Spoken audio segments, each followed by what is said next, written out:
Eh bien, nous, en Angleterre, avons des décisions monumentales à prendre au cours des prochaines années. Et il y a des informations très importantes dans cette vidéo, les gars, sur ce que nous avons vu en Angleterre ces dernières années et sur ce qui pourrait arriver. N'hésitez pas à aimer cette vidéo et à la partager pour faire passer le mot, cela aide beaucoup. Avant d'en arriver là, cependant, je tiens à souligner que, je veux dire, je pense que toutes les personnes raisonnables seront assez alarmées par l'extrémisme que prennent certains éléments de la gauche dans ce pays. Certaines scènes du week-end ont été vraiment écœurantes. Bien sûr, comme d'habitude, à la BBC, ils vivent sur une autre planète. Il y a eu des choses vraiment, vraiment extrêmes que nous avons vues et entendues ce week-end. Et cela me sidère que, vous savez, certains éléments de la gauche semblent très, très heureux d'agiter des drapeaux étrangers, que ce soit le drapeau de l'UEE ou le drapeau palestinien, mais pas le drapeau national. Ils ne sont pas fiers, ne brandissent pas le drapeau de leur pays, ce grand pays d'où ils viennent et dans lequel ils vivent. Ils semblent sans aucune fierté à ce sujet. C'est une vision assez bizarre et étrange, à mon avis. Mais écoutez, en dehors de l'extrême gauche marginale, voici la réalité. Reform UK, le parti le plus populaire du pays, est maintenant en tête dans les sondages. Que l'immigration est désormais considérée comme le principal enjeu dans ce pays, devant l'économie, devant la santé.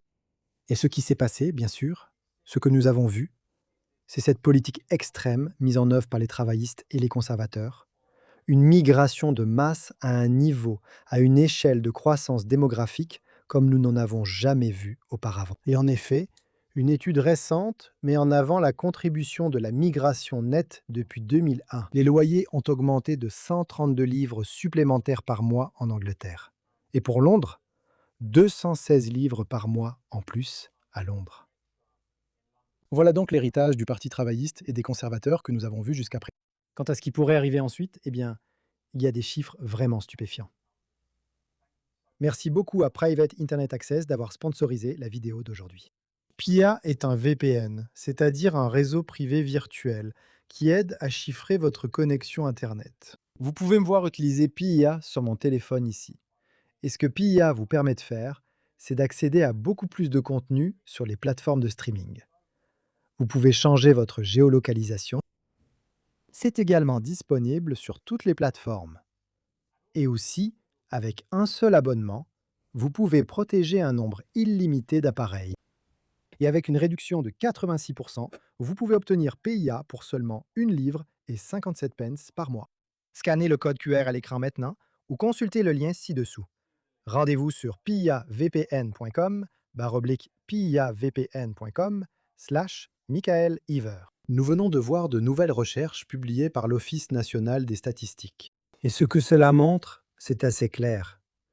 Sans la migration internationale, la population de l'Angleterre passerait en fait de 57 millions à un demi-million. Cependant, avec les politiques que nous avons actuellement, la population totale de l'Angleterre devrait augmenter de 12,7% entre 2022 et 2047.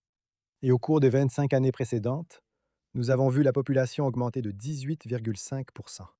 Alors quand vous entendez des histoires sur la capacité des prisons, le parc de logement, la capacité du NHS, pensez-vous vraiment qu'ils ont tous augmenté de 18,5% en 25 ans? Bien sûr que non. Donc, les énormes crises que nous connaissons aujourd'hui sont directement liées à cette politique insensée et irresponsable. Et vous pouvez voir ici, pour l'avenir en Angleterre, qu'on prévoit une augmentation de la population entre 2022 et 2032 de 6,4% en Angleterre. La population devrait augmenter dans toutes les régions, ainsi que dans 302 des 309 autorités locales. Et vous voyez que Tower Hamlets devrait voir sa population augmenter de plus de 20% en une décennie. Je veux dire, est-ce vraiment une approche sensée? Et pourtant, vous pouvez voir ici, lorsque vous décomposez par région à travers l'Angleterre, ici vous pouvez voir, et cela en seulement 10 ans, c'est une décennie, en 10 ans, vous pouvez voir ici des augmentations dans certaines régions anglaises d'environ 7%. Encore une fois, pensez-vous que le nombre de rendez-vous chez le médecin généraliste, de places à l'école, de logements, va aussi augmenter de 7% en 10 ans?